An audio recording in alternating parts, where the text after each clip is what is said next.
we were pretty obsessive about the product. Like we were obsessive about all the writing, like how it was described. We were obsessive about, you know, what boards should it try to start you with to give you an idea of what the service is for and what it isn't for.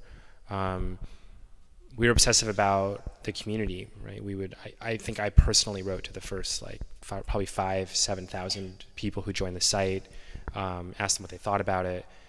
And I don't know, it's hard for me to know exactly which of those things was helpful or wasn't helpful, but I don't know, I think the one thing that a lot of us had in common is that we just wanted to build something that we were really proud of, like something that was really beautiful and useful, and something that, I don't know, we could look back at and say like, hey, we're so proud to have built something like that people use. And I think that sort of shows in products. I think there are almost two kinds of startups that I see all the time. There are people that they're deeply motivated by disrupting markets. You know, they see markets, they see inefficiencies, they see, I don't know, they see the way the technology can disrupt those. One of our investors, Kevin Hartz, right? Like he disrupted Eventbrite, he disrupted remittance payments with Zoom. And then there are these other startups where people just really want to see something in the world that they'd really love to have. And those are a little bit different. Those are harder to assess. I think at the investment stage, they're harder to measure the value of, especially early on. And I think we're definitely in that second camp. When you talked about earlier that the original product that you had was nowhere near the vision for what you guys had of it was. What do you see?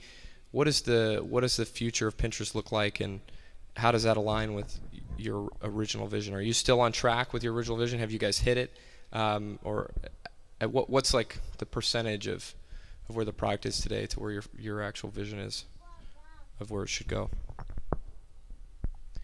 Yeah, so I mean, I think probably every startup founder has this, like they can barely look at their own product, right? Like they're like, oh my God, like what's wrong with that? Like why is that not loading? Why is that not caching right? Like what is going on there? And I think I'm definitely a little bit like that. I probably am too much like that. I don't know, I always tell the team that someday when you open Pinterest, you should feel emotionally connected to it. It should feel like somebody kind of handmade this catalog for you, and it should make you feel closer to all of the things that you aspire to do. And that's not really a vision that's constrained to a computer or a tablet or a phone. It's more of an emotional kind of response that we want to the product itself. And I think we're really far away from that. I think that's measured by how quickly we can deliver that. It's measured by how well we can use the relationships between people and boards and pins to show people just what they want. It's related to the technology itself. How can we make the site incredibly fast on every device? How can we make the interactions feel really like natural and beautiful?